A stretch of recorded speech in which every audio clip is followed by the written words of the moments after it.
In our lesson for August the 16th, we continue in the book of Revelation. Our text for this week is Revelation 9, verses 1 through 12. Now, it's a somewhat complex passage, as is much of the book of Revelation.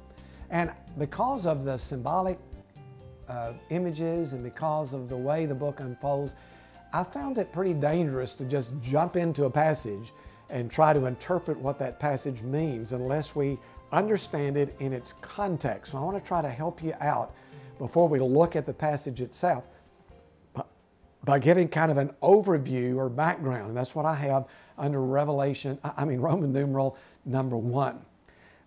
The dilemma in the opening verse of chapter 5 was, who is worthy to break the seals and open the scroll? That was solved, of course, by the appearance of the Lamb. We talked about this in last week's lesson. The Lamb who was slain, the Lion of Judah, he was worthy of breaking the seals and opening the scroll. Why is he worthy? We talked about that at the end of last week's lesson. Because he was the one who was slain. In other words, his crucifixion, resurrection, what he did on the cross has made him worthy to unfold the unfolding history of the world. So now he is ready to open those seals at the end of that vision we looked at last week. And he does that. Each of the 7 seals he opens. Now, if you have your Bible, look at chapter 6, verse 1. He opens the first seal. Chapter 6, verse 3, the second seal. The third seal in verse 5 of that 6th chapter. The fourth in chapter 6, verse 7. The fifth in chapter 6, verse 9. The 6th in chapter 6, verse 12.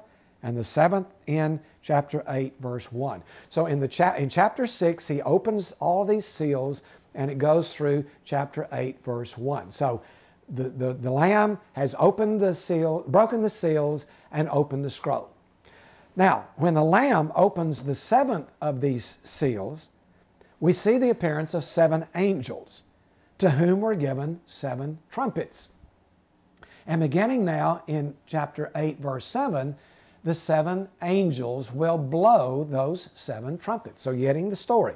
We have the scroll, 7 seals. Those are opened in chapter 6 going through chapter 7. The last one unfolds, and now we got 7 trumpets. Now those are going to be blown, unfolding, beginning in chapter 8, verse 7. Again, if you have your Bible open, the first trumpet, 8, verse 7, the result is hail and fire. The second, chapter 8, verse 8, a huge mountain is thrown into the sea.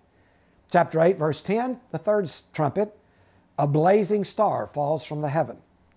The fourth trumpet, still in that chapter, chapter 8, verse 10, right after that, a third of the sun and the moon and the stars turn dark. So, first 4 of the trumpets have been blown, and all of this judgment comes on the earth. Okay? Now, at this point, an angel sounds